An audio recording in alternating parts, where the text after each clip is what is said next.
Hey gamers, it's Gaming with the Guys, and it has been a long time since we've put anything out.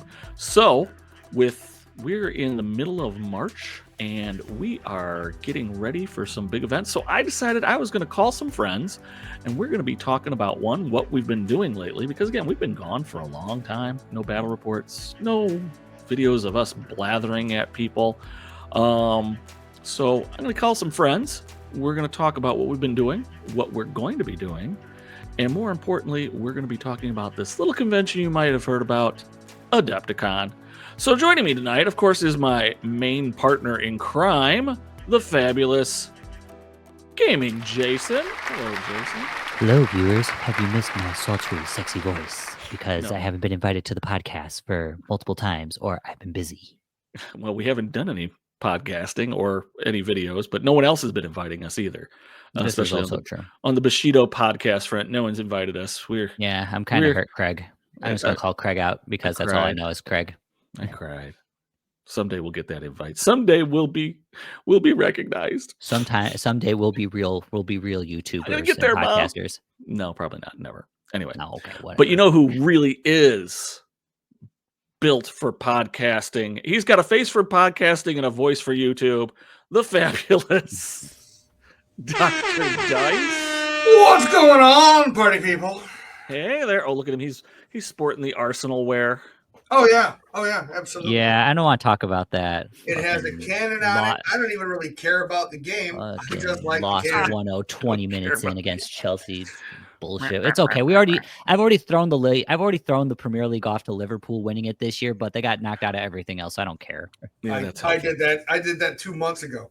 So well, that's Arsenal just deciding like, oh, we're going to compete. Yeah, not this year. Man City's not going to be in here. So why do we bother? I'll take top 3. I don't care. It's fine.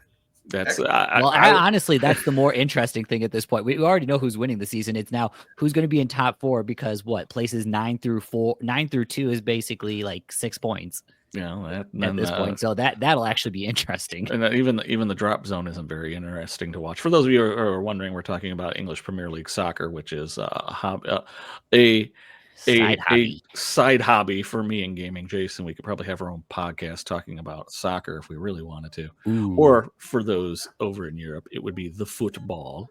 Bar after dark. Bar after dark. Forget football. We're going to footy. Oh, that is the season for those in Australia. Ooh. You're in round 3, I think, of AFL, and I have to admit that is my hidden pleasure. I do enjoy watching me some footy. Yeah. Half the viewers quit. They were like, "Sports ball." They quit. Yeah, we've lost everybody now. We lost our huge female viewership. I think we lost our large male viewership too, to an extent, because surprisingly, the large males will watch that. That's all right. I'm a large male. I watch.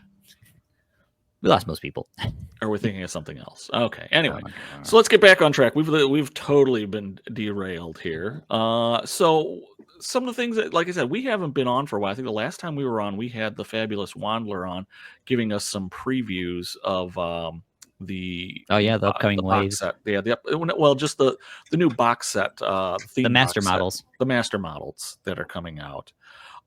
Which was really kind of cool, and I'm looking forward to seeing those. I think there's going to be a lot of fun narrative play. But what's everybody been doing? We'll start with Gaming Jason, because I know his list of things that he's been doing gaming wise is a whole lot of just preparing other people for Adepticon and driving the local group fucking insane. That is part of it. And I will say, Gaming Jason, you probably haven't played a whole lot of new games because you got a lot going on in your life anyway. So yeah, that's a thing. Yeah, that, and my job is now requiring me to soon have to go in 5 days a week. So I'm just not enjoying that prospect, but I'm just going to enjoy this hybrid schedule as long as I can, baby. Ride that baby out. I get you. I hear you, brother. I hear you. Okay, so that's all Gaming Jason. What he's been doing the past 3 or 4 months is playing a lot of Bushido against people at the game store to prepare them for Adepticon. And we'll get into more why he's doing that, other than he's just a fabulous supporter of our local meta. Oh no, I do it just to torture the hell out of Brian. That's the part only of it. reason. That's my only one person existence: on torture Cody and torture Brian. That's all it exists for at this point. He encourages the new players, but he really socks it to those two guys who are more of our veteran players. That's because I am the gatekeeper. So it's basically new guys. Hey, we'll have fun. We'll do whatever. Veteran players. Oh, you are going to be in for it today. We'll see how much I can get you to flip that table. Which has happened multiple times. He got close last week. He did get very close last week. I will admit that. I was rooting for him. I mean, he did. Was at the start of turn 2, was that? It was like mid turn 2 before I screwed myself up and then put Karu in a place where he could bomb and destroy my whole faction. But yeah, no, it was actually towards the end of turn 1, I think, that he had basically been like, I'm done with this. I quit. I can't handle he can roll the dice as much as he wants till he gets 6s. I'm gonna have a t-shirt made that says that. Oh, that'd be funny, actually. I'd love that shirt. And on the back it says pop their effing heads off. Roll more 6s. Roll more 6s. Roll more 6s, bro. Brah. All right, so now we're going to slide to the fabulous Dr. Dice. What have you been gaming lately? And I could have some insight on that because I've probably been joining you on those endeavors. I know I joined in once, and that was a lot of fun too. And that Warcrow Adventures. So we picked up Warcrow Adventures by Corvus Belly.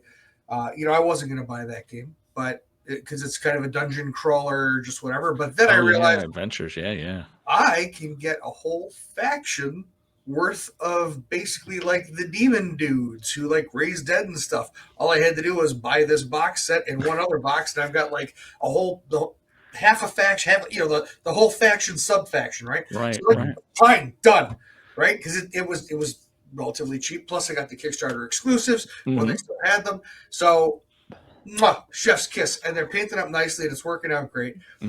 So I'm going to interrupt you really quick just to explain to people. So Warcrow has essentially two things. The first thing they had done a Kickstarter for what was called Warcrow Adventures, which was essentially the dungeon crawler, much like Descent or what was the Star Wars version? Imperial Assault, Mansions of Madness, or Super Dungeon Explorer. To a certain degree, Super Dungeon Explorer doesn't. It's very. I mean, it's not. It's very similar. It just doesn't have it doesn't have the AI arcade. Or the arcade. Well, no, in Super Dungeon there was good guys versus bad guys. One person would control the dungeon. Well, yeah, but it doesn't have an actual. There's no app. No computer. Yeah, no app though. That's a big thing. And all the other games that we mentioned have the app. Yeah, well, Imperial Assault didn't, but that's. Oh, and Descent did also. Oh yeah. Oh, absolutely. Oh, okay. See, I haven't played any of those, so I wouldn't know. They probably made them forever ago. Yeah. So anyway, so that was what came out first in their Kickstarter, which has all the things that Dr. Dice was talking about. Then came Warcrow, which was more of the straight up miniature skirmish game, which did not have the Scion faction. So now, of course, you got the adventures, and just particularly for the Scions, but then we found the wonderful fact the adventure game was actually kind of fun. I enjoyed it a lot. Yeah. When we played like 2 weeks ago, I had a good time with it, and also just because I haven't gotten a chance to play Warcrow too much with you guys, just for scheduling stuff. I appreciated it, at least for the most part, because going over the initial rule book of Warcrow when I was trying to figure it out, not playing any other Corvus Belly game, where I was like, this is just a nightmare, just reading through the book and trying to figure out like the basics of it, and then going to like, refer to this page, or trying to go to the references if it doesn't explain like what a specific symbol was. The Warcrow Adventures was much nicer, where it's like, okay, here are what these things are. Here's how the dice facings work. Here's how all these other things work. Where I was actually like, okay, if I picked up the skirmish game, I at least have an idea of what the hell I'm looking at, instead of where it's just like, I have no idea what I'm looking at. And I mean, I consider myself a veteran gamer. I shouldn't need that much of an introduction to it, where it's like, I need to take like a small community college level course to like understand the damn rule book. Or you have to watch some fabulous videos on YouTube from channels like Gaming with the Guys. Well, there's that too. Or but I mean, like, I was the one that taped the channel, and I was still asking questions as you guys were playing. So but the point being is that for Corvus Belly, if they ever listen to it, like, figure your rule books out in a little bit better. I don't know if that's been a common complaint with the community, but for me right now, I would say that it is not that good. And I guarantee if I read it in Spanish, because I can do that, it wouldn't be much better. Listen to him throw down. In Espanol. Well, you know. So I don't think it's a translation issue either. Spanish. I mean, you kind of speak Spanish, but do you really? I can read it. Really? Yeah, I mean that's why Greg O gave me the whole other painting magazine line that got sent to him in Spanish by accident because I could read it. Well, next time I go to Madrid, you're coming. We're doing this. So the other things that I've been doing, a lot of 3D printing. We're getting ready for Adepticon, right? So not only are we painting a bunch of stuff, but I'm going to be running the Moonstone event over at Adepticon. Yes. So I've got to go through, and this one is a narrative. I'm not doing the standard Moonstone game, so consequently, I got to come up with some interesting terrain for it to fill some of these tables, and then I'm going to be changing it out a little bit during the game. So I've got a lot of printing that I've been doing. Plus, we've got Port Royal that just kind of came in. Port Royal, yeah. So I'm printing up a ton of terrain for that. And then in addition to that, Fallout Factions is about to drop. They've already released the PDF, but if you want to get the hard copy rule book, you'll probably be able to get that at Adepticon, I would assume. We'll talk about that later. But that's another big game. So I've been printing up all kinds of terrain for that. Oh, yeah. You should see. I mean, you've seen, right? I've seen some of the stuff that you saw the bus. You saw the bus. You saw like the bus depot.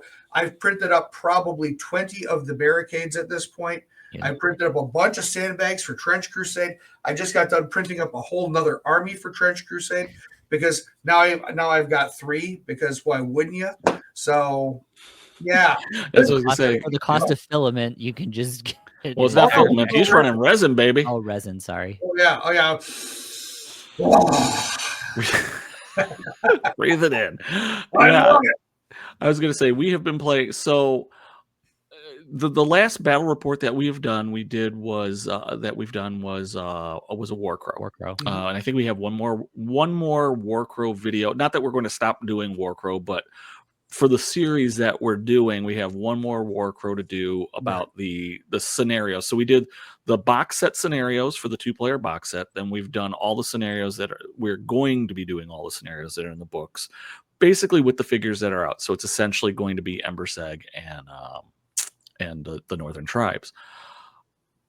Once we get past that, then we could start getting more creative, and we'll probably get more creative with that. So that was kind of the last thing we did. Although we've been playing a little bit of Warcrow here or there, again, to kind of keep up with the rules, to kind of test out some of the other figures.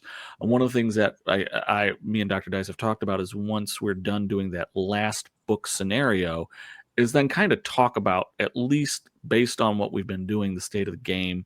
Because there's been a lot of videos talking about figures and this, that, and the other thing. I don't know how often those people have played those figures, but people could see what we've done. And then we could talk about our reactions and what we think of the different figures based on that.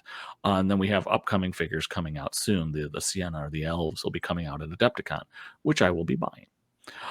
So yeah, we played some Warcrow. We played some Gaslands. Oh yeah! Finally got to try that out. That was fantastic. That was a lot of fun. We played a Western game called Dead by Lead. Yep. That was also entertaining. A little indie game, miniature agnostic. So I enjoyed doing that because we've been trying to find some Western games that we wanted to try out. So we dabbled with that a little bit. We've tried a couple different rule sets too. Beyond that, we did what was the old GW rule set that we did? Legends of the Old West. Legends of the Old West, and then prior to that, we were looking at Knuckle Duster. Yeah, right. Gunfighter's Ball. Gunfighter's Ball. Yeah. So we've tried a bunch of different things. Then you and I have played an oldie but goodie, and I don't want to say it's necessarily really old, but it was something that's been sitting at my house for a while, and we were just kind of kicking around.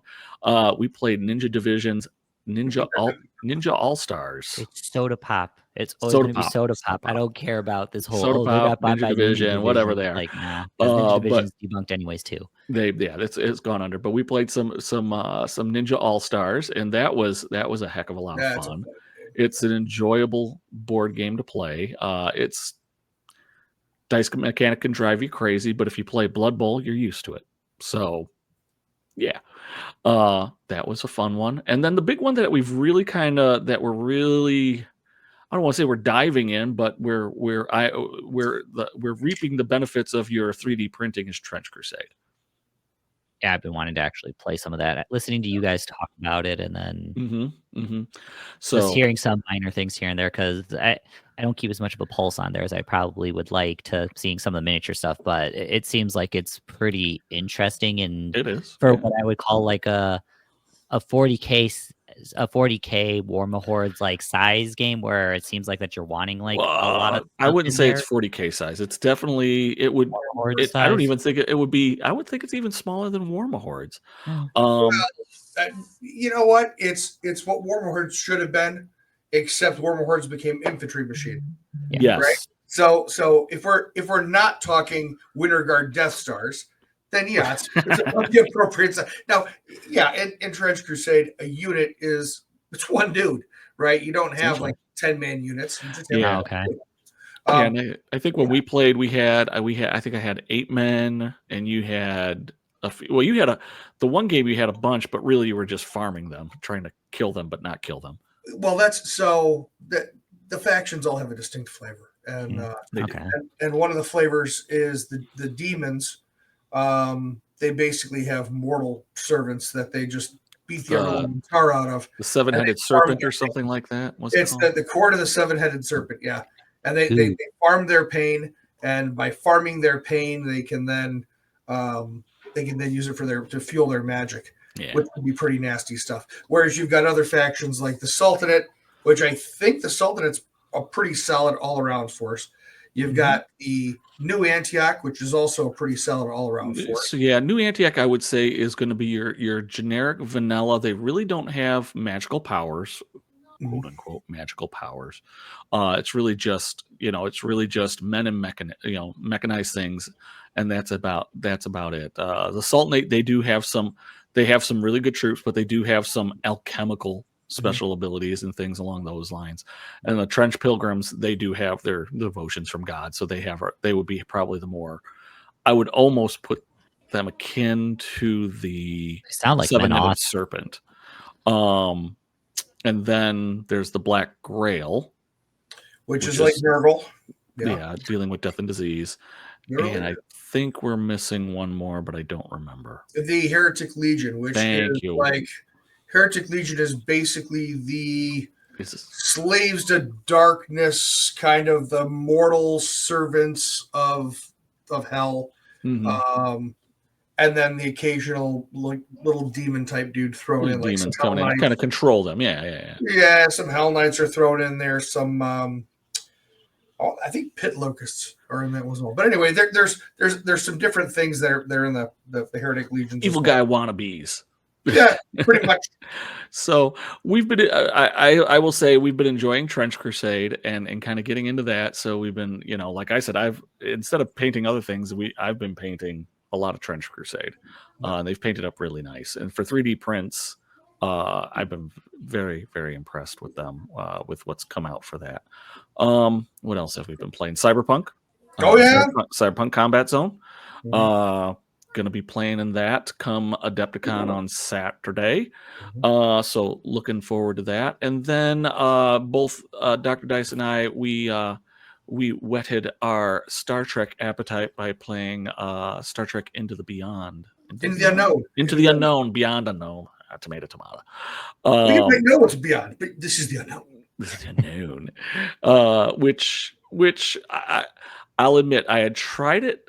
I saw it at Adepticon, and I saw some videos on it, and I was like, I don't think I'm going to like this at all. And I was pleasantly surprised how enjoyable it was. Is it a competitive game? No, not at all. Don't let anybody try to convince you to play competitively. Yes. And is it? Go ahead. It wants to. It's a Star Trek episode. It wants to be a Star Trek episode. It wants to be. You are your Federation or your Jem'Hadar or your Klingons, and you've got your specific objectives you're trying to accomplish. And the way that your race deals with this, your group deals with this, it is Completely different. The Jem'Hadar have no qualms about starting grief. The Federation, you start grief first, you're losing points. So it's and you're exploring and you're trying to you're negotiating. You know, there's all kinds of great stuff going on. Yeah, it's definitely not what you would expect. And again, if you're looking for a hardcore space combat game, the combat is fun, but it is not your traditional hardcore combat. So if you're going and looking for something like that, did I get the right arc and did I have all these? No. This is not going to be for you. But the way they do set it up is quite enjoyable. So I did have fun doing it, playing both for the objectives and for the starship combat that you could generate with it. So that was a lot of fun. So that has filled a lot of time in. And again, and I've been playing Bushido. Whether we're playing at the store or we're me and Jason are trying to get the occasional battle report in. We've been trying to get Grandmaster Cody out, but his schedule is all kinds of crazy, so he hasn't been available. And so just, life gets in the way sometimes. We're hoping to do a big channel reset sometime after Adepticon and see if we could kind of kick that all into gear. But that doesn't mean we haven't been not gaming. We've been gaming a lot. Yeah, we just don't tape everything. We're not good influencers like that where it's like, oh my gosh, I have to tape my We don't have a studio where I could just leave the crap up all the time. Well, there's that too, but I mean, if I did that, Thanksgiving dinner would have been a whole lot different. Because you can see right here, this is pass the turkey, please. Yeah, you might see this is I'm taping in Man Cave Studio, which also doubles as our dining room. So for big events, and so that you got to take some things down every once in a while. So with that being said, all this gaming is leading up to a head as we are, as of taping this, we are less than a week out from Adepticon, and probably when we're viewing it, we will be in Adepticon week. So that is something that all the other YouTubers I've seen where they're like Adepticon's now all of a sudden like promoting that with the big YouTubers, like, oh, they're talking about Adepticon this and that like weeks beforehand, and we're just here like, where's our phone call? No, I totally am not doing that. I'm not doing that, but it's more of it's more. Hank's like, no. Thanks for running the event. We don't socialize. Thanks for bringing your 20 guys in that play your little niche game. That's cool. Yeah, exactly. Which actually I do have news about the Bushido Grand Masters, which I'm very excited about. But that is what's coming up, and so we've been doing a lot of prep for it. So, well, Gaming Jason, why don't you give us your news about prep for Adepticon, because it's pretty much non-existent right now. I'm having a child coming, and I've been told that I need to be somewhat available. Of course, that was before miscommunicating when the baby was due. Well, no, I knew when the baby was due, but my wife wasn't paying attention when I gave her times, and she was like, "No, I'm not. No, you can't go." I'm like, "It's gonna be like literally almost like 6 to 7 weeks before baby's due." She's like, "No, something could happen." And at the time, there was something she was worried about, so I was like, "Fine." So I've just kind of unfortunately written it off for this year, which I'm not necessarily the end of the world about, because with it going to Milwaukee and doing that whole move, I'm not sure.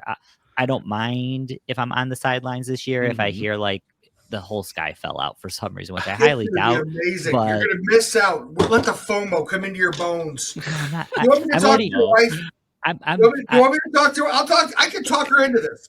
It's all good. Again, she came around to it like shortly after, but I kind of already had checked out at that point where it's like, we'll see this and that. And plus I'm having to make sure I have monies where it needs to be with the new baby coming. So oh yes, that's a little bit that. Also, I'm not gonna lie, when I got the email notice, or I don't know if I got the email or I saw on Facebook where they're like, "Oh, come to Adepticon, get discounts on Bucks tickets to."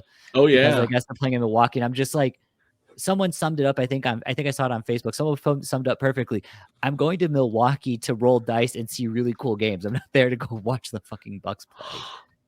Hey man, if you are doing cross promotion and you work for a sports team and you really want to sell some tickets, yeah, that makes sense. No, that totally makes sense. It does make sense. If you got a big crowd, if you got a crowd of 8,000 people there, and if your stadium, which it does sell out, but if you got some extra tickets hanging around, because I think Giannis is hurt, so he's not available. So that means that the Bucks are kind of cruising along. Yeah, get some more, get some cheap ticket sales, and out of towners, if they get some cheap tickets in to go and catch a game or something like that, that's something you could tick off your your do-it book. I mean, think about last year. Was it last year or 2 years ago? We had some people that came in from Canada. No names, Jason. And one of the things they went to go see. Now, granted, it wasn't during Adepticon. It was it was the day after. The day after. Cats. They went to see. They went to a Blackhawks game. Yeah, I went to a Blackhawks game. So that's. And the Blackhawks sucked at that point. But I was going to say, are the Bucks any good this year? Bucks are about mid-table. Oh, okay. It's like worth for them making it to the playoffs. Okay, I guess they should. They'll make it to the playoffs. I remember it's just their big dog players hurt. Oh, I remember they were dominant 2 years ago. So it's like, okay, that was kind of the case, but that's not the case. Like, You're missing the point, though. If you're going to a sporting event that is in town, it's because now I can drink a bunch of beer, and I can eat really cheap. Well, that's not going to be cheap. Not cheap, dude. But I mean, pretzels. Well, compared to Miami, it probably is. Anyway, I got to really. My frame of reference is totally. Yeah, I was going to say your frame is way off. No, it really is. It really is. But anyway, I don't think it's a terrible idea. No. I mean, it's not the end of the world. I just thought it was funny when I saw it pop up on my social media feed. I was like, that was recent that popped up. Yeah. So, any answer to clubs? If they do that, that'd be really interesting. That's towards the state line. Get free miniatures. See the. No, never mind. But I mean, beyond that, God. I mean, I'm thinking about doing a little bit of painting. I'm still in flux. Maybe I'll at least I might come up just to say hi to people. With, again, the big thing now is I didn't think about the logisticals for this year too, since it's not, again, a 20-minute drive from my place. Now it's like, I have to go an hour north and then make sure parking is taken care of and all this other stuff, which again, things I have just not thought about. So, Gaming Jason says Adepticon's moved to Milwaukee. Bad. I mean, I said that to begin with, but I understood that it kind of had to at this point, but it doesn't mean that I'm not happy about it. Hold up there. I, on the other hand, have been on the record saying I enjoy the fact that it's going to be in Milwaukee. Do I enjoy the fact that I'm paying for a hotel room and having to pay for parking and all the rest of that crap? No, but because you got the member berries from when Gen I do have the member berries, and I also think I don't mind getting away from home and going and do that. I mean, when you were younger and we first started going to Adepticon, it was only 45 minutes away. We could have trucked that no problem back. Oh, I know. And that's what I mean. I was cool with something like that. But again, they had, unless if they're going to go to the city, which I mean, I understand why they don't. Yeah, the city would be. I mean, or if they went to Chicago. City of Chicago, yeah. Yeah, if they went to Chicago, Rosemont, that area. I understand why they don't, but again, I could make that somewhat work out versus where it's just like. If it was in Chicago, chances are I might get a hotel room, and that would be much more expensive than Milwaukee. If it's at Rosemont, which is a suburb of Chicago, it's near O'Hare Airport, for those of you not familiar with the locations around here, but would be familiar at least with the airport. Rosemont is smack dab next. It is the airport, essentially. The airport, yeah. It's next to O'Hare. And the convention center, you take the blue line. You jump on the blue line, and then you jump on the blue line, and you get off right there, and you could actually walk to the Donald Evanston or the Donald Stevenson Convention Center. If not, they would have a shuttle bus probably. Yeah, so I mean, it's super easy to get to, but I would not get a hotel room there. I jockey back and forth, but then I'm paying parking at the Stevens Center. You can park over at the CTA lot for like $15 a day, or less. It's $15 a day. That's a hike to get back, unless they have a shuttle that goes to the convention center. But then I got to time everything for catching the shuttle to take me to there. So I'm going to park park where I can get to my car easy, which then is probably about $20-25 a day. Or maybe it's less than 15, but it was long and short of it is it's more of a hike, especially if I'm toting stuff and whatnot. So this will be having it in Milwaukee will be a very interesting experiment. I'm looking forward to it. I will say a lot of I don't want to say I've been listening to other people talk about it being in Schaumburg, and they're kind of bashing it, saying there wasn't restaurants, there wasn't this, there wasn't that. That's a lie. You are going to be very surprised about the lack of restaurants within walking distance of the Braillard Center.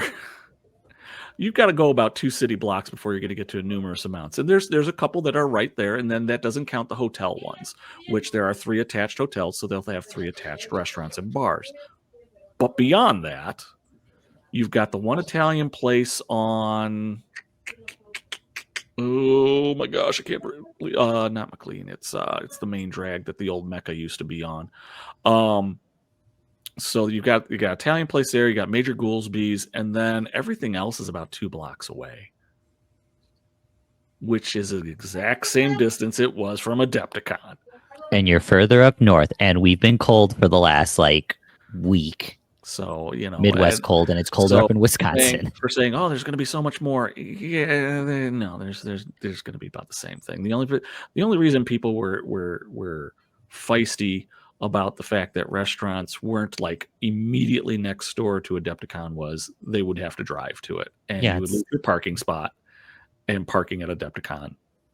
Parking in Schaumburg was bad. Yeah. While free was a pain in the ass. Well, and let's not forget that Adepticon had completely outgrown the convention center. That is true too. When you have other events in a whole nother hotel, right, a mile and a half away. I want to go check out some historical events. I don't know if I want to go play Saga. I got to go to take a shuttle. I got to schlep. I think they even have Middle Earth over there too. I wasn't. I'm think 100% sure. They did. But the good news is where the historicals were, they were within less than a block of walking distance to several very good restaurants. Yeah, because you just go straight the street, and you get to Woodfield. Yeah, you were right by Woodfield, so Well, even you didn't have to go across the street to go to Woodfield, but I mean, yeah, you could still get to other stuff. There was a Olive Garden across the street, a Longhorn. Then there was Mod Pizza, several bars. I thought you said really good. Well, no, those are the basic stuff. Then you actually go into Woodfield and you go across there, and then you actually get to the good restaurants that they have. I don't have the taste palate of a Dr. Dice. I mean, Perry's is nice, right? They have Kuma's. Kuma's is good. Yeah, Kuma's is good burgers. Well, I look forward to seeing what restaurants they've got up in Milwaukee. You were mentioning something about an Italian place, and you were talking about a really nice steakhouse. So, is it going to be St. Elmo's? No, and that's what I compare. I compare everything to St. Elmo's, but no, that's okay. Well, for steak quality, it might be close, but they don't have the shrimp cocktail. That's St. shrimp Elmo's cocktail. It's their little. That's their thing. And then the other thing that they have at the other restaurant that everybody will be talking about will be the German restaurant Mater's. Oh yeah, which is an institution in Milwaukee. What do we got here? We've got Gaming Kai giving us. It's Michelangelo. Fuggler. It's Michelangelo the Fuggler. Michelangelo, yeah. So there'll be Mater's, which I've eaten there. It's all right. It's a little overpriced, but that's because it's got the hype for the name. It's been there forever. You go in there, you see all the pictures of all the stars that have eaten there and whatnot. So it's kind of neat. Well, I will touch a baby for some spätzle and a little bit of schnitzel. Maybe we'll try to get to Mater's. Yeah. Maybe we'll try to get to Mater's Wednesday before it gets really crowded, before everybody starts getting there. We'll have to see. I would totally do that. Absolutely. Okay. All right. So prep wise, Gaming JC hasn't done much. Gaming Greg prep wise, I've been lackadaisical. Ooh, there's a word. On my gaming prep one, because I'm not really playing in anything. So I'm playing in Cyberpunk, and I have most of what I want for Cyberpunk painted, unless I want to do some gonks, in which case I got to get off my lazy butt and paint 3 figures between now and then. Most of my terrain stuff is done for Bushido. I got some extra things that I'm going to be doing, so that way I get it done here really quick, just to have some extra stuff. So that's taken care of nicely. So my prep wise, again, I've been mostly painting things that I want. I painted a bunch of Ninja All-Star things. I've painted a bunch of Trench Crusade things. I painted a few Bushido figures here and there. Played a lot of video games. So that's been my prep for Adepticon. Now we'll see what we have going on when we get there. Again, Thursday's the open play for Bushido, which is just come in, play a game, and have some fun.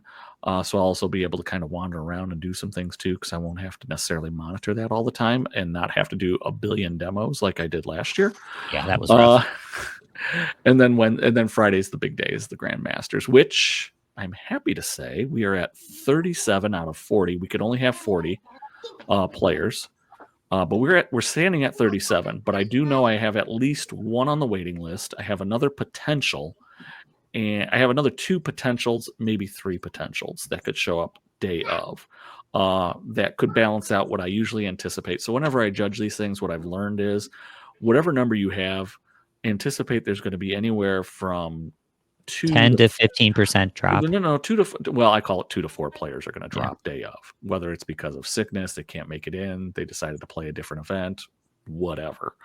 But because we're at 37, that means we're going to have a nice high number, which will be, if we don't dip below 32, will be the largest Bushido Grand Masters in North America. So yeah, I'm looking forward to that. I'm looking forward to running that and seeing how that goes. Dr. Dice, what has been your preparations? My God, man. Boy. It has been madness, absolute madness. So in addition to, again, getting the terrain and everything ready for the Moonstone, Moonstones, and rewriting some of the narrative portions, ad infinitum, because I just can't seem to get the words exactly how I want them. Mm-hmm. In addition to that, of course, I am playing in Cyberpunk. I am playing in Warcrow. I am playing in Port Royal. So I have to get all that stuff built and painted for all that. Now, luckily, the Port Royal was pretty easy. I managed to find some guys that were in the collection for Blood and Plunder that were already ready to go. Nice. So that was done. But I did have to assemble 4 dudes out of a box of soldiers so I could put together some of my stuff that I wanted to do, and then paint those guys up. So at least that's done. And then I've got most of the Cyberpunk ready to go. I've got a couple, you and I were going back and forth on the list a little bit this morning. Mm-hmm. And so I decided, well, I'm going to change it up just a little tiny bit here. Because originally I was going to put Atom Smasher into that list. That would have been fun. And Atom Smasher would have been fun, but he is disproportionately expensive for what he actually brings to the table. He doesn't really provide you any abilities that you're necessarily going to be able to take advantage of. I mean, I like the whole being able to, if you get an action token back if you kill somebody, but it does take a bit of time to kill something. It does take a bit of time to kill something straight out in Cyberpunk, especially with the way the action economy works on that and the way in which wounds are done. Now, if you pick your targets right, you can. So Cyberpunk, for those of you that don't know, and I'll try to keep this extremely brief, the way in which a character is taken out of action is each character will have a certain number of actions it could take, 1, 2, 3, and those actions will have a particular color die to it, either a green or a yellow to start. The green being a 12-sided die and the yellow being an 8-sided die. And when you do an action, that's the color die. You select the color die, you roll that, and that's what it is. Now, as you take damage, depending on when you defend, you will choose one of those color dies. And if you fail your defense, that die automatically goes to red. When all of the action dice that you have are red, you are called redlined, which means you're 1 step away from being killed. If at any time you roll a red die and fail, whether you have all red dice or just 1 out of 3 red dice, anytime you roll a red die in defense and fail, that character is taken out of action. So if I got a character with 3 actions, I essentially have to do 4 hits to take them out. Atom Smasher's got a lot of actions because your average, I'd say average characters get 3 actions, just about most of them. A lot of the even some of the named guys will have 2, and the characters they call gonks, which have special rules, only have 1. And gonks don't work the same way as characters. So it's not easy. So even Atom Smasher, unless he has like an automatic weapon, which will let him in 1 action do 2 attacks, he's not, even with all 4 of his actions, he's only going to take out 1 character, and that would allow him to regenerate 1 action. Right. Which just isn't enough. That's just no. not. So, you could equip him with something that could do a little more. So if you put something on with Rapid 2 of those actions then could do 4 hits, and then you could do that. But as we were talking, while he's good at ranged and could be really devastating at range, I think he's a nightmare when he's up close and personal. I mean, Well, with a name like Atom Smasher, he should be, and even in the video game, he was rough and melee, and in the anime, And in the cartoon, yeah, in even the more, anime, he was even more so. He was brutal. yeah. Absolutely brutal. So I opted to remove him from the list, and so now I have to repaint. I got to paint up a couple of more guys because he's 1/3. He's 1/3 of your total point allotment for the event. So I'm like, well, as opposed to that, let me take a couple of extra guys. So I'm doing that, and then again the War Crow, man, that one has been kicking my butt because I don't know what list I'm playing, and you guys will know I am not a list builder. I am a pilot. I am not an engineer, and so I will I will pilot any lists provided to me, but asking me to create one, good friggin' luck. All right, so I'm probably gonna get a random call. Jason, give me a list. Take this guy, and this guy, and just go with it. Well, the list that I played you at Dragonfall, that was your list. Oh, I know the first year you did. Then you figured out. Oh, then you figured out. Oh, wait. Here's my play style. Pop their heads off. Crit strike. Yeah, but yeah, no, I don't disagree with it. Which was also your idea. That was your idea driving up there. Remember when your dad wasn't too far out? Yeah. I mean, like it was a side thing where it's like, Eric, you really, if you wanted to do something, you just play crit strike. You just hope for doubles, and that's all that you right. do. And I was like, tell me more. That was it. Tell me more about this amazing ability. All right, funny. So that, and you've been, and again, you've been printing up a lot of terrain and painting a lot of terrain and doing all that good stuff. So all of us have been kind of prepping to a certain degree. I would probably say Dr. Dice has done more than both me and Jason, but Jason, of course, because he's not going, doesn't have to do a whole lot. And well, yeah, but also this is like typical normal year. This is the time of the year when the moon would align, where I actually get stuff painted. Where it's just like, oh well, Adepticon was the big the moon is obscured now, so it's like, Yeah, the good old days of the first Adepticons when gaming Jason was just a wee lad, and I would pull him from school and make him sweatshop paint my miniatures for me for the convention. I still remember that. It's like, Dad, I got to write a report on the Great Gatsby that's due the week after Adepticon. It's okay. I'll tell you how to do it. I'll tell you how to do it. I loved Great Gatsby. I was an English teacher. You're Gatsby, great. But... We got it covered. Wake up in the morning. Hey, you two, him and his brother. You guys test today? No. Good. I'm calling you in. You need to paint. That's basically what we did. I mean, that's what I keep the tradition up pretty much every year. I keep the tradition up where I take a week off of work, basically the Monday of Adepticon, and that's basically what I do. I paint if I need to, if I didn't get done earlier. Yeah, for me, it'll be organizing and getting the last bits of terrain together and putting some extra terrain together the next few days. But so that's out of the way. So now the big thing is we've kind of talked about whether we're looking forward to going to Milwaukee, not going to Milwaukee, so on and so forth. So now the next big thing is at the con. We've kind of talked about the events that we're doing. I'm doing Cyberpunk and I'm running events and I'm going to be playing demos for Leviathans and Into the Unknown. What are we looking forward to? What are we looking to shop for? What news are we looking for coming out of Adepticon? We will start with Dr. Dice. I got nothing. You got nothing this year? You're not looking forward to anything. Well, here's the thing. Adepticon doesn't tend to be, with the exception of Games Workshop, doesn't tend to be a big release con. Yeah. Right? That's your Gen Con. So Adepticon, they might tease a couple of things. They might have, now they're going to have your elves, right, for Warcrow with the special bundle. But I don't know if they're going to have a whole lot of anything else for Warcrow. Maybe they will, maybe they won't. I don't think there'll be anything for the factions that I'm interested in or playing. The way they're releasing it, it's going to be very rough. The only thing I could think of is they might surprise us and have some of the separate blisters for the items that were in the 2-player starter. You mean like the unit box for the hunters or the unit box for the... That could be the only thing that I could think that could surprise us, and I'm really not expecting that. No. And honestly, here's the thing too. There are so many high quality vendors that we tend to shop at.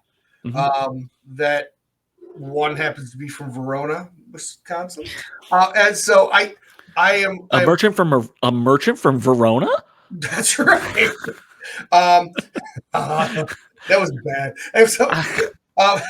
English major. It was there, right? It was there. So I'll be able to get that at a slight discount after the con. I don't need to spend the money at the con. I might be surprised. There might be something neat there. GCT is going to have some stuff. Bushido will have some stuff. That's stuff that they're a real pain to order from because of where they're at. They're over in England there. And so it's like, if you could go to the con and go to their booth and pick up whatever you want right there, you just do it. Yeah, exactly. And then I'm sure there are a couple of other vendors. Modifius does that kind of thing too. Modifius, they've got a U.S. store too, but they might have some things that I might want to grab. But for the most part, I'm not expecting a whole lot of reveals. There was a game you were talking about earlier today, though, that maybe we could use some of our bolt action figures for. Oh yeah, okay, that's one I forgot to put on my list. Conflict 47. So Conflict 47 by Warlord Games is doing a revamp, and for those of you who are not familiar with Conflict 47 is Weird War 2. Oh, okay. I was thinking the other Wraxum game. The AK-47. No, AT-40. AT-43. Yeah. Sorry. No. So Warlord, also known for Bolt Action, which is just a straight up historical 28 mil World War II miniature game. And they've done Judge Dredd, and they've done a bunch of things. But Conflict 47 has always been there, but they have brought in a new team to kind of revamp the rules for it and kind of regenerate the line, or at least the rules to get more interest in it. I forget, is it Gav or is it? I don't know if it's Gav. I don't know if it's Alessio. It might be Alessio, or it might, but it's one of the old timers from GW that's coming in to kind of help them with revamping the line in the game a little bit. And I've always been kind of interested in the first place, just because it's appealing. It's not straight. So I like historicals and that's always been kind of, being the age I am. That's what got first involved with wargaming and miniature gaming. But sometimes historical gamers can be very vigilant, very well. That's not the right kind of beige you used on your desert camo. Fuck, I don't know. It's beige is beige. You should be thankful it's just freaking painted. It's coming from me, man. I paint like slow. Again, favorite historical moment that I saw is the guy. I thought they were going to start a fight because, no, if a guy's coming at you on his horse, you're not going to be standing up like this. You'd be locked armed like this. And I was like, oh, I want to watch these two old guys just fight. Someone take a swing. I'm ready. I love the fact that old dudes can still have passion about something. That's fine. That's fine. True. I mean, let somebody get gigged over that. That's so again, while they've mentioned Conflict 47, and I've seen some ads for it, I don't know if Warlord is going to demo it there. If they do, great. I'm going to jump in because I want to see what it plays like a little bit. I know a little bit about how it plays because it plays very similar to Bolt Action, and Bolt Action, I shouldn't say that. Test of Honor, the original game, had some very similar mechanics to Bolt Action. Not all of them, but very similar, especially Initiative in particular. So I really kind of want to see what that plays like. Any other surprises that you might be looking forward to trying there? And again, for releases, three companies that do their big release previews there. Right. GW, as you mentioned, they'll be doing their thing on Wednesday night.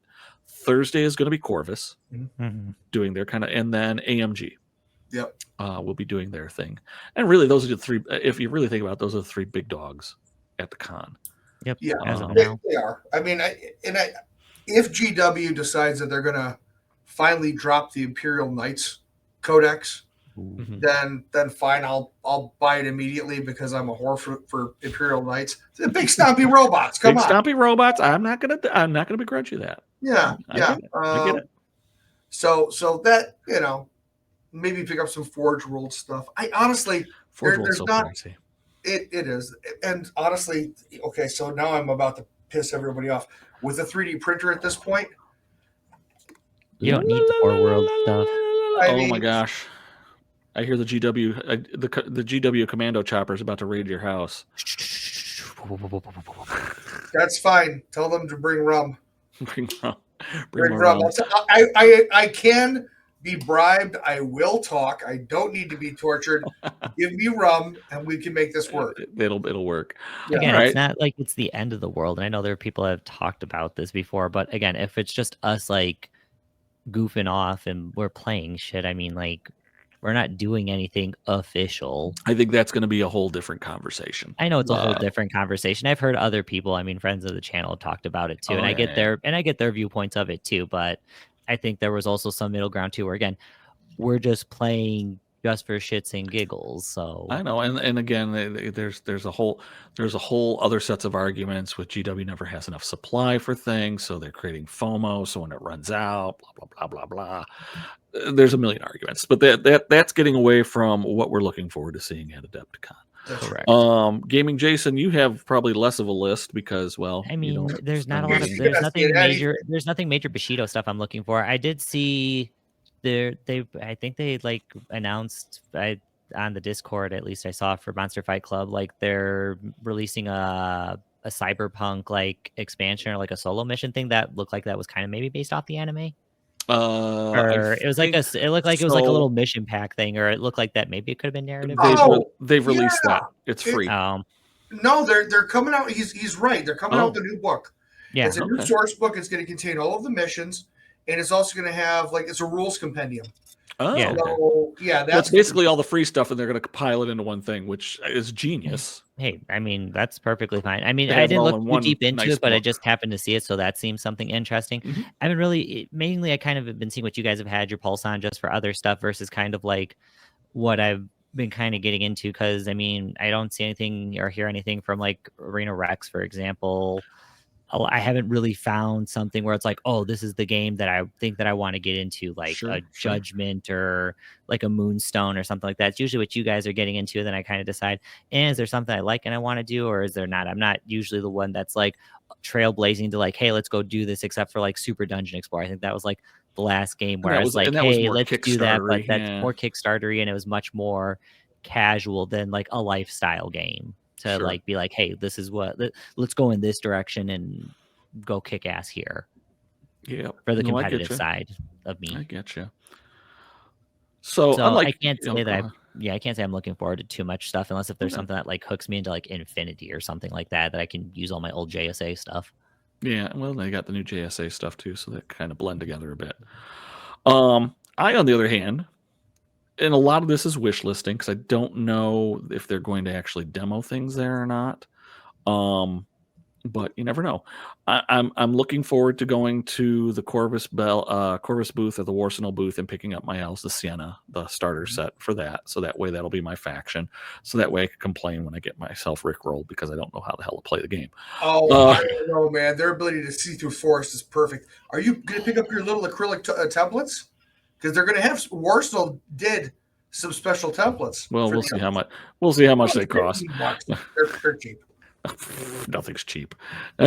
cheap. No, nothing's cheap. But we'll see. We'll see. So I'm looking forward to seeing that. I am going to be able to strongly resist everything Infinity related because my pile of Infinity shame for all the GwtG that I haven't even assembled is massive. So I am probably not going to get anything Infinity related. Thus saying it, I'll probably buy something.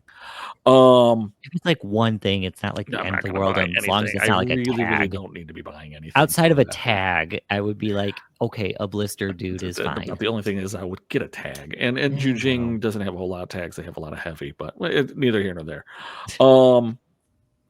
Cyberpunk wise, for Monster Fight Club, I'm always interested in some of their terrain. But really, what I'm probably going to pick up, I'm probably going to try to pick up one of their gangs. I just don't know if I want to get the Edge Runners for the Edge Runner actual figure set, or if I'm just going to pick up like a Wild Things box or something along those lines to bulk out my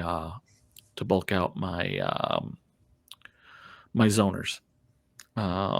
Although I have been playing Maelstrom lately, zoners I love and they're really kind of fun, but Maelstrom just screams Cyberpunk to me. I just like running forward and dying and maybe stabbing a few things.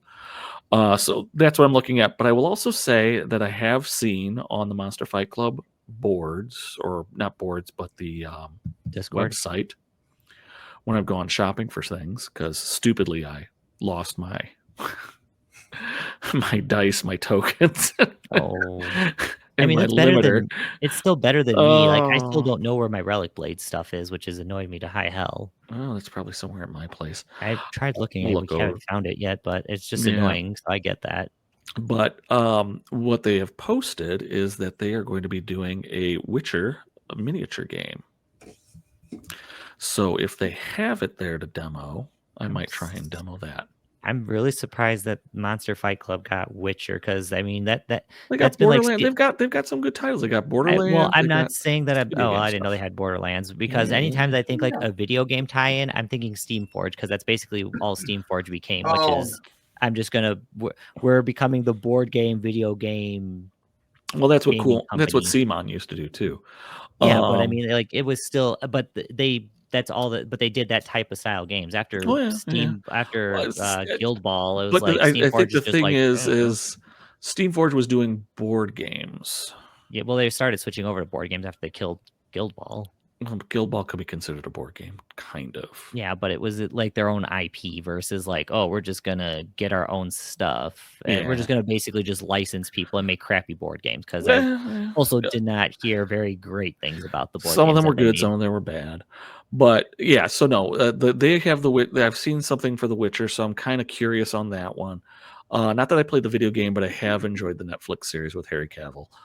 So I'm intrigued. So I'd give that a whirl if the rules were decent. It looks like another skirmisher. I think it's going to be a similar rule set to the way Cyberpunk is, but it'll be for fantasy, is my guess. That's what I'm intrigued to see if it is. Yeah. But I don't know. I just don't know. So hopefully they might have something there on it. That'd be kind of neat, I guess. I don't know too much about The Witcher because I didn't watch the anime, I didn't play the games, or I didn't watch the series. It's on Netflix. It's good stuff, man. It's good stuff. Yeah. Then of course there's Star Trek Into the Unknown, which we've played. They're gonna be releasing a new box set there that'll have it's a Federation Klingon one, which also are they releasing cloaking. that at Adepticon? That is the rumor. Ah, damn it! Get the Klingons, Eric. I'll play the Klingons. Fine. Because it's gonna have a Vorcha and it's gonna have a Bird of Prey, and then it'll have a second Defiant, which is not the Defiant class; it's the Valiant. But it will have cloaking, so it's going to have the Romulan officer to allow for cloaking, and then it will have a Reliant class ship, not necessarily the Reliant. So just a whole bunch of new ships to play stuff with, to go with the things that they have. So it's not just Jem'Hadar or whatnot, but it also, I think it could also may also make for some saucy three-way action in the Star Trek universe. Ooh, tasty. Send him away! Send him away! I could love seeing, some Jem'Hadar Federation Klingon mission stuff going on. That could be very, very fun. So you're hyper aggressive when the Klingons are like, "What's wrong with this guy?" We should fight just like the Hamadar. We love them. Let's turn on the Federation. Ha! So I'm looking forward to that. Will I buy it? Who knows? No, you don't need to because you know damn well I'm going to. So it's fine. You might buy two. Who knows? I know they will not be releasing Leviathans, and it doesn't matter because so this is Catalyst now. I will be playing some demo games of Leviathan. I'm signed up for the grinder, so that way I can kind of play it throughout the weekend when and if I have free time. But yeah, I don't think they're going to release it. And even if they were, I wouldn't be getting it because I'm going to be getting the Kickstarter, which should be arriving sometime. It should be soon. So the estimates would have put the thing in port probably last week or so, is my guess. And with Adepticon, they're probably not even thinking about doing they won't have the people in place to unpack and start, doing fulfillment, or it'll be happening shortly thereafter. Yeah. So I'm figuring sometime in April, early May, I'm going to be getting it. That's what I'm thinking. In which case, you will be seeing unboxing videos on Dr. Dice, and we'll be talking more about the game as it comes out, because both of us have been very excited for this game to finally come out. Which side did you go heavily into? I went into, I don't know if I went into the French or the English. I think it went French because we have a lot of old French ships too. So Yeah. I thought know about that. the Italians just because, well, I am a spicy Italian, and I love the torpedo mechanic. That's what they're all about. They're nasty, man. But I did not. I did not Okay. do that. The French Well, are kind of French seem to be the best all-arounders with decent speed and mediocre guns, whereas the English can move, but their guns, they have the long-range guns. And then there's the Germans, which are just armored out the wazoo. I think that's what I did. Is I think you went heavily into the Germans. scouts. Yeah. Yep. So that's it. And then the last but not least, and again, I don't think they're going to be there, but they are going to be launching. And I heard this on a different YouTube channel. It's a game, and they're thinking it may be the replacement for Star Wars Armada. Oh, okay. It is not a Star Wars it's not a Star Wars product, but the way in which the ships look and whatnot, it's called Starside. The Promethean something or another. But when you look at the ships of it, great value of Star Wars. Let me see if I could find something. No. Give me a second. This is what happens when but it's supposed to be. Now there it is. Not Starsider. Starsider. That sounds like it's Starside, the Promethean Crusade by Archon Studios. Let's see if I could share this screen properly. Dun dun dun dun. Present. Share screen. Yeah, I know I want this one. Ooh, that's kind of cool that it does that. Share.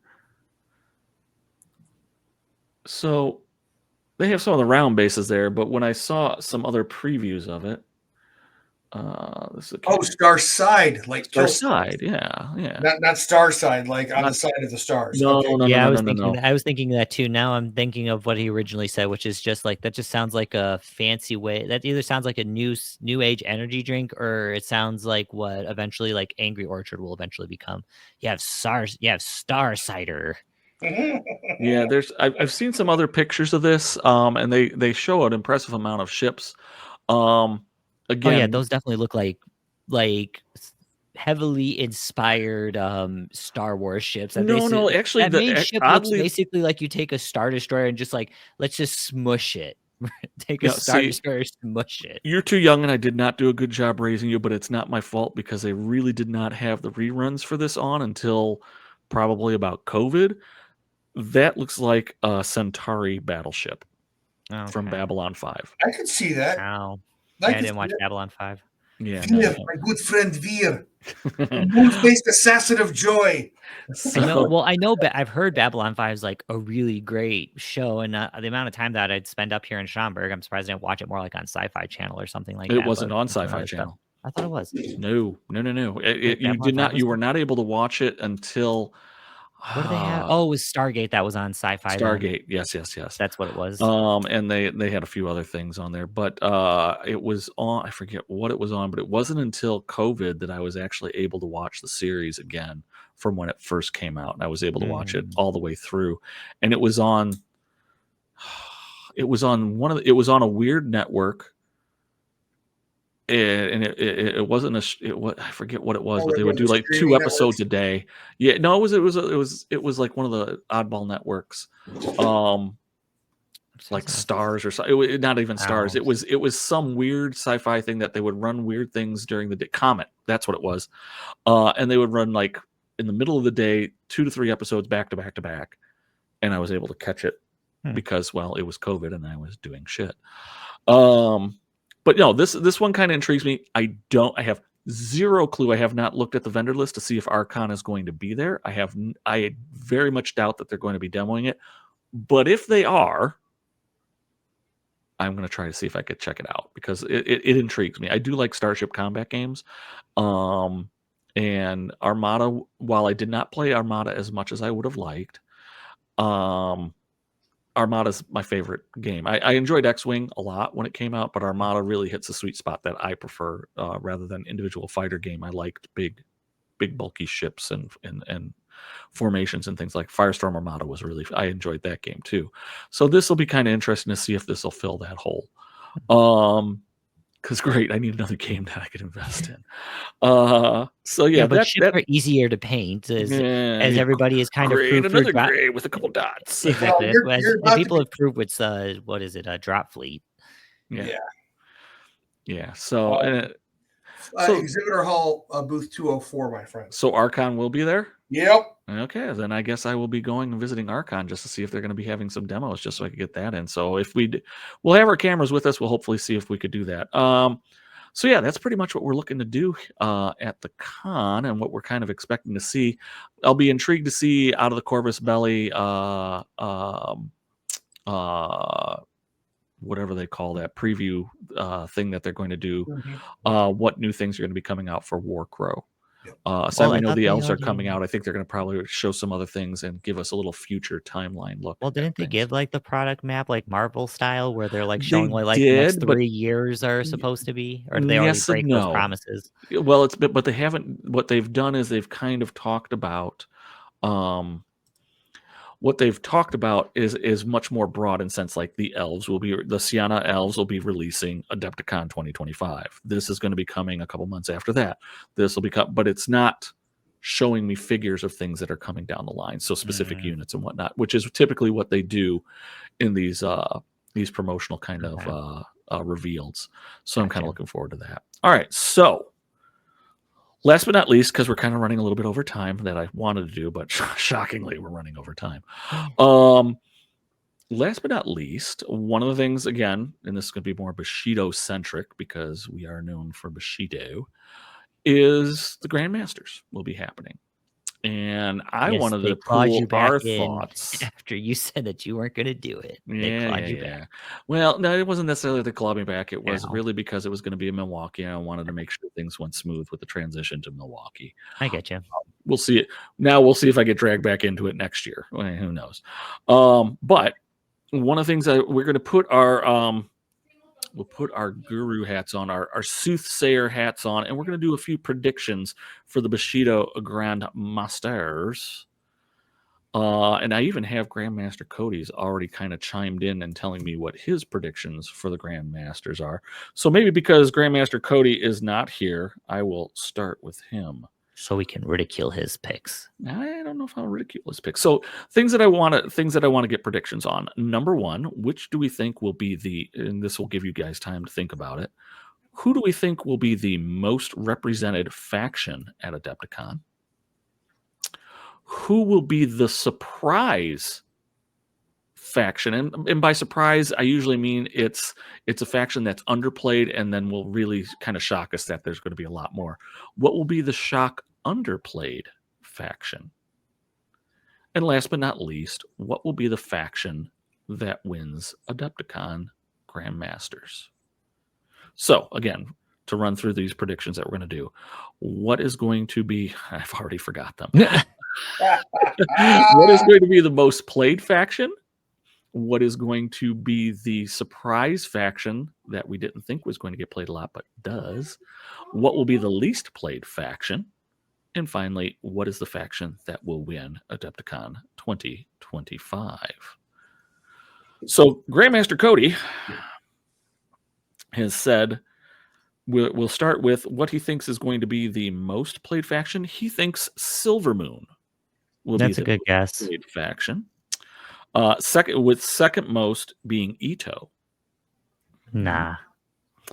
He doesn't go into what will be the least played because, well, I didn't pose that question to him at the time when he so rudely backed out. Now he had special things to do today, so I can't hold that against him. And then as for winning faction, he does not give me a winning faction. All he says is he's winning the Bushido Grand Masters for 2025. So whatever faction Grandmaster Cody is playing, which he has not committed to as of now, which is Friday, March 21st, when we're doing this taping, whatever he's playing is winning.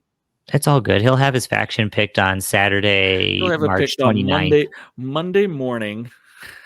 No, he'll have it. It'll be the day deadline after is the Grand Monday Masters. night at midnight. So that is Grandmaster Cody's predictions. So I think we're going to move to Dr. Dice because Dr. Dice doesn't have too much of a horse in this race. So Dr. Dice, I'll pose to you. You're like for those of us who are super old, you're like the Jimmy the Greek. Nah. There you go. With less racism. With less racism. Yeah. You're gonna have to explain to me who Jimmy the Greek is later, please. I will explain it later. It's not right now. Thank you. So who do you think will be the most played? What is going to be the most played faction at Adepticon 2025? I should really be writing these down. I don't disagree that Silver Moon could very well be the most played. Okay. It is certainly the faction that has the most potential for jank, right? So I can see that. Tell me about it, now that my model's legal. Yeah, with your model, I think it helps out a lot too. The faction that I think is going to get played the least is going to be the Spiders. Oh, okay. I'm going to say the Spiders are going to be the least. You know why? Two things. Fragility of the models, and they're kind of generally a pain in the ass to put together. And then also, they're not easy to use. It's going to they got a really high skill ceiling, I think. They do. So I think it's a combination of the two of those is going to put them out of the running. Now, I also think that in anticipation of people thinking that the Spiders are going to get played more than they are, you're going to see a disproportionate amount of Savage Wave Onis because they think they're going to be able to just kind of stomp through the webs. But when the Spiders aren't there, I wonder what's going to happen there. I think some, obviously, I don't think Ito is going to be as ubiquitous as Grandmaster Cody seems to think. So you're thinking your dark horse one is going to be the Savage Wave Onis. Yeah, I think there's going to be more of those than people would have expected. Okay. Plus, the two new Onis that they came out with were really nice. Yes, right. The two, the resin ones. I wish they would give the metal ones that treatment, but hey, we're not in that world now. Slowly, yeah. So who do you think is going to be the winning faction? I think that just because of the disproportionate number of them, I think Silver Moon will wind up being the winner. Okay. I think that Temple sufficiently got hit with the Nerf bat that it will probably knock them down that peg so they don't have to worry about it. Wait.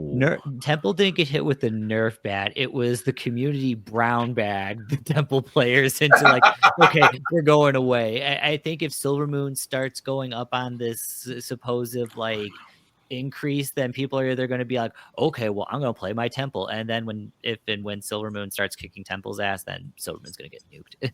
All right. Yeah, well, at least it's not the same list that's winning it. That's the nice thing. As long as no one messes with my Ryu crit strike, I'm fine. That's there you go. That's all I care about. Yeah, leave it alone. Leave it alone. All right, Gaming Jason, former Grandmaster that you are, Grand Prognosticator, akin to a groundhog. Whoa. Okay. It makes sense. It makes sense.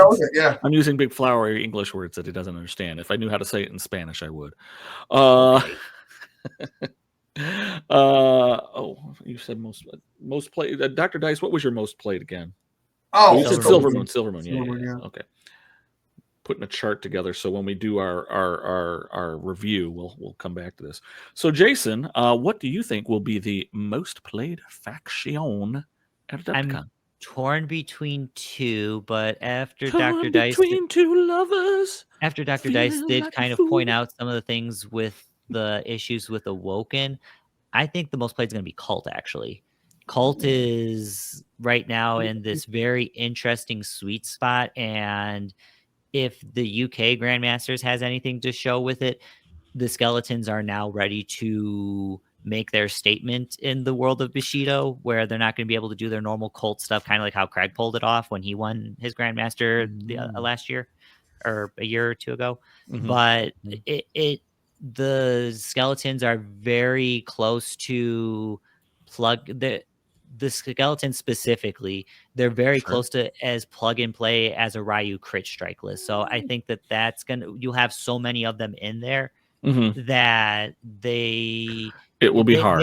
They are very. If you do not have the answer to me, even in a 2-list format, congratulations, you're going to be in for a bad day. They have a little bit of everything. Some mirror matches. Their mirror matches are going to suck. So it'll be funny watching them like cannibalize each other in mirror matches. But if you that specifically, if you don't have the tools to deal with the skeletons, you're not. It's just not going to go well for you, unless if you have a way to specifically break them. All right. So that's then my most. Moving on, then, what do you think will be the least played faction, sir? Temple. Temple's still going to be the least. But I think Temple is still in that. I don't want to say it's in that brow. I don't want to say it's in that like, oh, people have still beaten down Temple, so people are like, oh well, I can always win with Temple, so why bother playing? But just seeing at least here in North America. I mean, there might be like a Kitsune player here and there, but I don't. Temple didn't see. It has not seemed to have lately taken off, especially after the Villager nerf. But again, we're not seeing a lot of like the same players showing up year after year. So I don't think that Temple's in the newer people that we've seen come to the Grandmaster, especially like last year. I don't think Temple's going to be as big as it was. We'll probably see like maybe 2 Temple players, maybe 3, because that third person might be like a Kitsune. All right. Oh yeah, that's true. That's true. All right, then who would be your dark horse?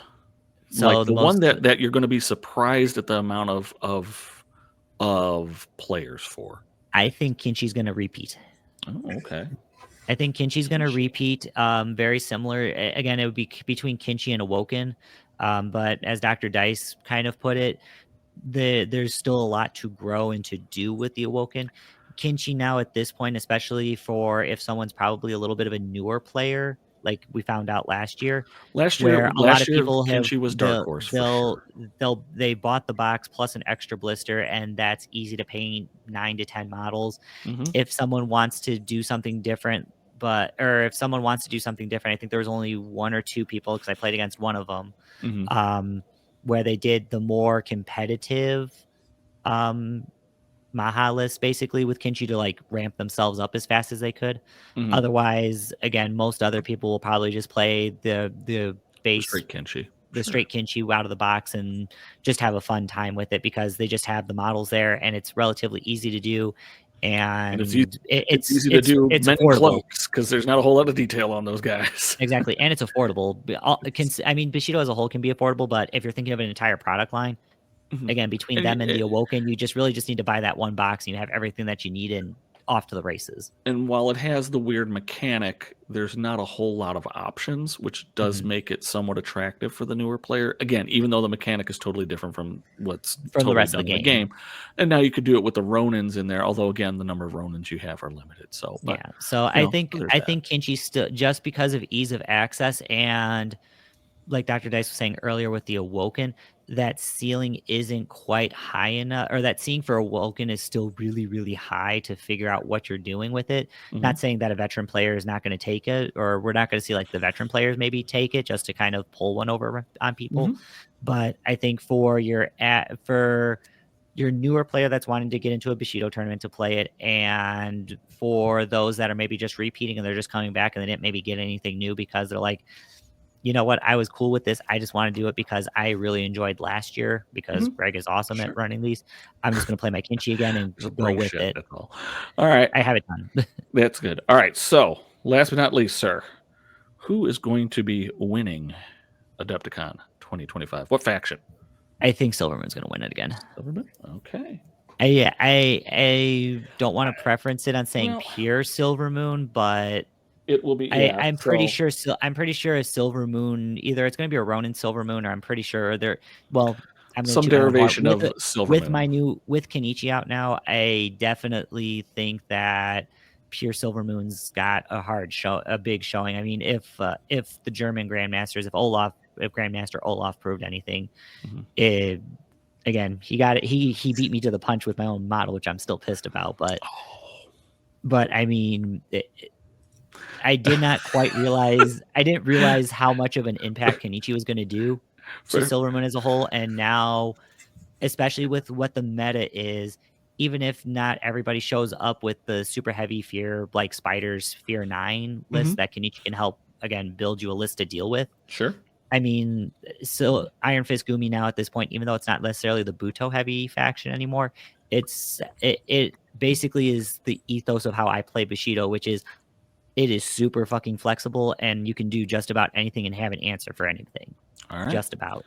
So I do think Silver Moon's going to I think Silver Moon's probably going to win it this year. Just don't know which version of it. Will it be more of a Ronin or will it be more of a pure Silver Moon? But Silver Moon. Okay, cool. All right. So that comes to the good old gaming Greg, the least skilled Bushido player in the entire world. This is such a lie. Again, you tell people my world ranking is -3. No, you tell people how to beat you. It's like, oh, you're gonna win this, and sometimes your dice do screw It's my turn. Quiet. But still, quiet. So you just tell people how to beat you. So most played. So my gut is I have a couple views on this. My gut going and looking at certain projected things. I should say projected things.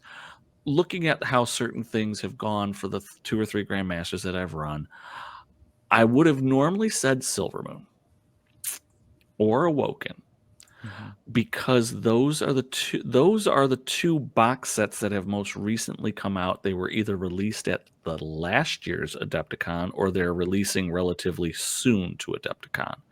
So those people who are just buying into Adepticon early bought the new Silver Moon box set. And now they're coming back after a year of playing Bushido and other things, and now they're going to use that new box set that they got to play in the Grand Masters. So I was thinking that. And then the same thing with Awoken. But again, it was a little hard. I think it was a little harder for people to get their hands on Awoken to be ready for Adepticon. And it's more just because it was on this side of the pond than on the other side of the pond or over in Europe. So those would have been my normal gut reactions. But the thing that's happened between now and then is we had a big rules update. Yeah, that too. And they did make some major changes to several factions. And the one in which I think is going to be embraced the most and people love the range of models is Shiho. Okay, I could see that. Shiho had, I'm marking myself down, so I'll keep talking as I go. But Shiho had some pretty significant changes to it. It already had some really tough builds as it is, but it was always that kind of second build that was doing it. It just didn't necessarily work consistently. Although we did see some people over in Europe play it, but I will say the meta in Europe is very different from the meta over here in the States. Just from observation. There's others who've played them, so they would have a better idea of it. But it just from observation, just from watching list builds and things along those lines, it does seem a bit different. But now with the changes to Shiho, I'm thinking that Shiho is going to be the one that it may, and again, it may be really tight between Silver Moon, Awoken, and Shiho, but I think Shiho is going to be the one that's going to get played the most. It's had the rule changes to make it a bit more competitive, and it is a model range everybody loves. That's true. For the most part. So I think that's gonna do that. I think that's gonna be the one that'll pull it off. I may have actually should have put that one for the dark horse, but I really firmly believe that it's not that surprising that Shio is going to be there. Now, who's going to be the least played? If I had to say least played, I'm going to say Shadowwind. KKZ Ninjas. That's true. No, you know what? I'm torn on this. But I might put that as my dark horse. So I'm going to say Shadowwind is going to be the least, but it could be tied for what could be my dark horse. That's what's really crazy. Is my dark horse might have been my other for least played, or it's going to be the one that's going to have so many that we're really, really surprised on it. So Shadowwind for least. And again, that has something to do with ninjas. Ninjas traditionally are just really hard to play. You have to be really, really good at them and have your stuff down and your orders operations down to be able to play with them. And then sometimes it is matchup related. Others will complain, oh, well, the preset boards really don't make it. No, we clutter those boards with terrain. Oh, yeah. It really should not be a problem to get there. In addition, you have terrain that you can throw down. So you should be fine, anyway, all things considered, but there is a lot more. There's a lot more involved with it, and so I think Shadowwind is going to be the least played, which then brings us to my surprising dark horse, who I would think would be number 2 for least played, or it's going to be the one that's going to shock everybody and have a ton of them played, and that is Jung. Okay, yeah, I could see that. Because it's got the new jellyfish box. Yeah, it's got the deep. The deep. Yep. Is that box legal for Adepticon? It is legal. It's that one came out. I think that one came out at Gen Con. So the name of 1,000 or Path of 1,000 Names came out first, and I think Gen Con we got the deep. Yeah, and then Awoken came out. I know that you got the Silver box. box. It's been out for a while. So and that got some crazy stuff in there. It's been out for more than 30 days. The cards have been up for even longer. So it's totally legal. So yeah, Jung, just because it's because that new box with all that, and that gives a few more different play options. So I really think Jung might surprise us. Now keep in mind, I'm making all these predictions, and I have access to knowing what's already registered in Longshanks. Speaking of which, people, it is Monday night when this is releasing, and you are watching this. If you are playing in the Adepticon Grand Masters tournament and have not posted your list to Longshanks, get off your ass and do it. Do it. All right. So that's your warning. What's the punishment for it? I don't know. Nothing. But just do it. It'll make my life easier. Please. All right. So winning faction. Who do I think will be the winning faction? And that is tough. I mean, Cody is not a faction in and of himself, so I can't say that. There's several people that are going there that, again, you're having a repeat Grandmaster probably playing again. You have other people that have finished top 3. There. Our local group has got have key people that always contest for a top 3 spot easily. We got a Grandmaster Cody there. We've got one of our guys who's always usually top in second or third place in the last 2 Adepticons and in our general little tournaments that we run. So yeah, there's a lot of competition going on, a lot of new players coming in, so you never know what's going to come at you. But the faction that I think is going to pull it off, I'm torn. I'm torn because I know one of my locals is playing a Ryu Crit Strike list, which I really think can surprise people. Yes, you know what's coming, but if his dice get hot at the right time, there's just no fighting against it. But I don't know. In the most likely to cause a table flip as opposed to most likely to win. It very much could. But the problem is if you're relying on that mechanic, it's going to fail you when you need it most. So that's why I'm not going to say it's going to be Ryu. I wouldn't mind jumping on the Silver Moon train, choo choo, but I just can't. And that's me knowing what another local is going to be playing, and I know those lists are going to be tough as nails. So I just can't. I think it could be that way, but I don't.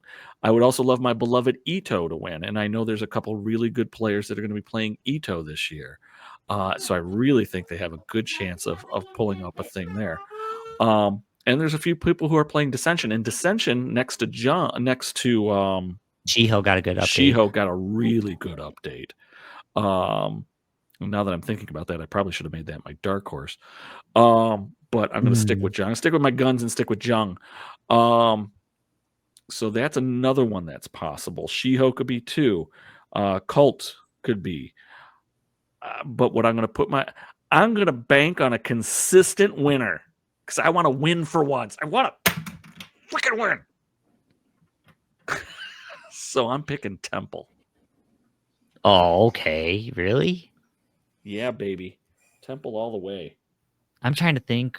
Okay. I mean, I'm trying to think what would be like the in Temple Doesn't matter thing right now. Doesn't matter what the That's in Temple thing is. It's any Temple list will win. That's true. Temple is always up there. Always a top finisher. Yeah, that's true. You could nerf it all to hell. You could overpower all the other factions. Temple's going to win. You know why? Kata. No, because I want it to win. Are you suggesting that you're going to have a certain South? I will not be. I will. You're going to rig this? No. I'm not rigging anything. I'm not saying anything. It's just I want to be on the winning side for once. So I'm going to jump on the Temple train. Choo choo. Greg's going to win. Choo choo. For all of the viewers, I know that right about now you're concerned about Gaming Greg's mental health. I want you to know that I'm going to be with him every step of the way at Adepticon, and I will get him wine spritzers in the event that he Wine starts spritzers. getting a little bit, maybe a Zima if he starts getting a little bit out of hand. I love me some Zima. All right, so as we wrap up this thing, we've got our things. I will post them in the comment section so that way everybody could see our predictions and that they are written in stone. I may even try to talk to Grandmaster Cody to have him fill in his blanks, so that way we could have full predictions for when we talk about this when we come back in a couple weeks and talk about what happened at Adepticon. Maybe I'll reach out to people in the community. Maybe I'll reach out to my network of people. Be like, "Yo, ooh, yeah!" Start reaching out to some people. See what I'll the text- see what the see what the see what Europeans everybody say. on different continents. I think we'll probably have to reach out to Brother Jason Bear. Jason the Bruce and Brother Bear to see what they think. All right. So with that being said, last question for Adepticon. What's the drink of Adepticon, Dr. Dice? Malort! Okay, so you're doing Malort. Jason, what's your drink for Adepticon? Oh, good choice. Not a good choice. Malort is not a good choice. No, it's not a good choice. I don't. Come on, quick. Probably rum and Coke. Rum and Coke. All right. For me, probably going to do some sake or a spotted cow. I'm hoping that they don't crack down on that this year. I'm not going to lie. I figure that they we don't got time to but talk about it. We'll talk that post-Adepticon. We are well over the 1 hour mark. We're at 1:30, and I want to kind of cut it here. So I want to thank everyone who's tuned in to watch this. We are so glad to be back. We're going to try to be coming back more often after Adepticon, and if we're really lucky, we'll be doing a good amount of taping of Adepticon, just so you get the feel of it a little better. This is going to be a new facility, so we're really excited about it. Last but not least, I got to throw this out there because it's just something that I enjoy doing. We've talked about Bushido today. If you are in the market for Bushido miniatures and don't know where to go to find them, I would suggest trying out fireforgedminis.com. Fireforged Minis has a promo, I still think, going, even though we haven't done any videos in a long time, that if you put in the promo code, what is that promo code, Jason? GwtG10, I think. Is it? Yes, he got it. He got it. GwtG10, Gaming with the Guys 10 will get you 10% off your order at fireforgedminis.com. We thank Michael for that. All right. Again, thank you, everybody. Dr. Dice, do you have anything you want to shout out to before we go? I have nothing. You have nothing. All right. Gaming Jason, anything you got to shout out for really quick? Free the booze, Adepticon 2025. Free the booze. All right. Thank you again, everybody, for watching. We love being back. We hope you enjoyed this one. And hey, until we see you after Adepticon, have a great day or evening, wherever you may be. So long, everybody.